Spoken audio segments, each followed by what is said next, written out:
Good evening, everyone. I'm here to tackle about the restorative justice. Lesson 1: Historical Development. Introduction. Victims of crime or the survivors are frequently traumatized by their experiences. Some of them might be killed and others may suffer from lasting physical injuries. Acquiring justice for the people started from personal vengeance, then led to prison sentences, which were considered a form of punishment. The emergence of restorative justice. In the Bible, several scriptures would illustrate the concept of restorative justice.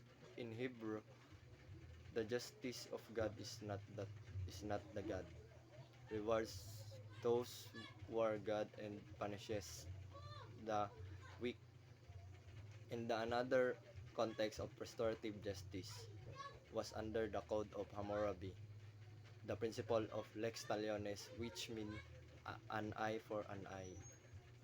Restorative justice is in ancient Mesopotamian law was based on the principle of lex talionis, which means an eye for an eye. It means that we could not claim more than the value of damage rather than what has been done to us. Lesson 2: Theory and Concepts. Introduction. Advocate of restorative justice say that efforts of the state to punish and control offenders actually encourage crime.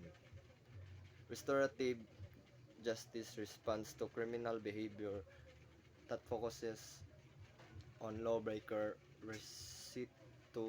restitution and the resolution of the issues arising from a crime in which victims, offenders, and the community are brought together to restore the harmony between the parties. Overview of restorative justice. Encounter. Created when the victims, offenders, and community members who voluntarily meet to discuss the crime and its effect of aftermath. Approach to justice that seeks to repair harm by providing an opportunity for those who harm and those who take responsibility for the harm to communicate about and address their needs in aftermath of a crime. 1. Encounter.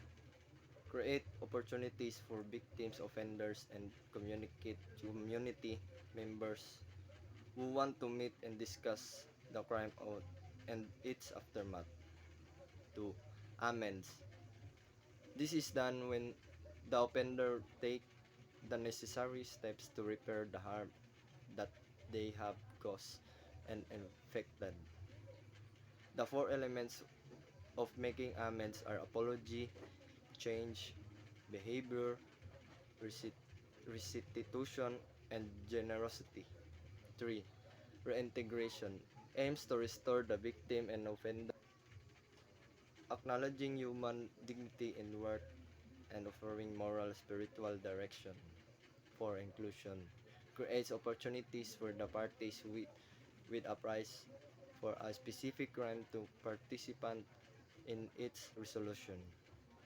Examples of inclusion are invitation, acknowledgement that each individual are unique and has different views and that he or she may want some other alternative ways or approaches.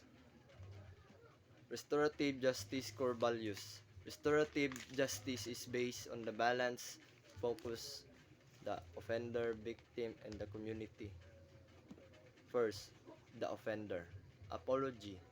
This is done by the offender either through oral or written form, recognizing his accountability and not seeing himself as a victim and realizing and acknowledging the, the harm and pain that was experienced by the victim.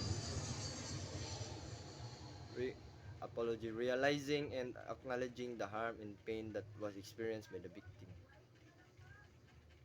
Reintegration, making his or her placed back in the community, particularly done through the action plan developed under the healing and repairing the harm. Second, the victim. Harm, this is done through assessing the harm done, developing a case strategy or plan to repair the harm, and creating an action plan for those responsible for healing and repairing the harm. Forgiveness. The opportunity is given to the victim to accept an apology from the offender and to extend forgiveness. The community. Last one, community. Relationship. This is done through healing broken relationships and creating new relationships. Theories of restorative justice. Rever- Reversal of moral disengagement. This is a moral psychological theory concerned with the psychology of or behavior of a person as observed in relation to moral matters. According to Barton, the first factor in a successful restorative justice process is reversal of moral disengagement, whereby individuals silence their conscience using one or more Bandura's psychological mechanism of disengagement. All of this required a denial of the humanity of the other person. There are four identified mechanisms of disengagement. First, rationalization. Second, minimizing. Third, denial. And last, blaming. 2. Social and moral development. Morality may be viewed as a socially constructed reality within which people's behavior is judged in terms of what is morally right or wrong. For me, moral development is the process through which children develop proper attitudes and behaviors towards other people in society based on social and cultural norms, rules, and laws. 3. Moral and emotional and moral psychological healing. The process of material reparation results in a final settlement between offender and victim and typically consists on specific agreements about compensating the victim, community service, and etc.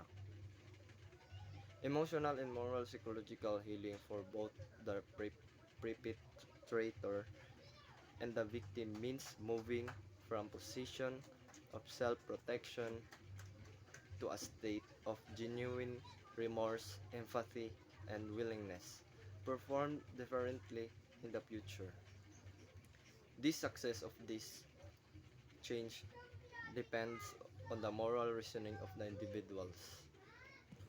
Last, number 4, integrative shaming. According to John Brathwaite, the properly understood, reintegrative shaming is definitely present in what are generally accepted by both participants and observers to be highly successful restorative justice meetings. The theory of reintegrative shaming predicts that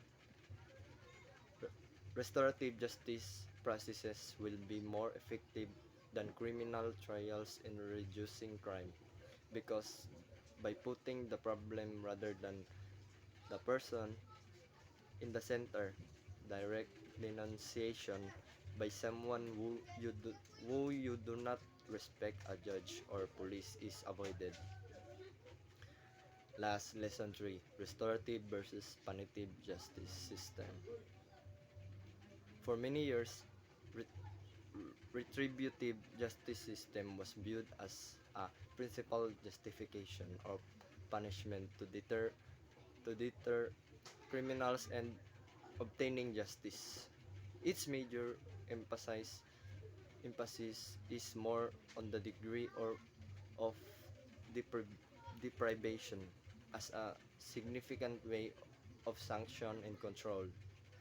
With this approach, many prisoners had extended their sentences and resulted to increased population of incarcerated individuals. The criminal process is punitive by seeking to impose a punishment, deprivation, or restriction on the offender.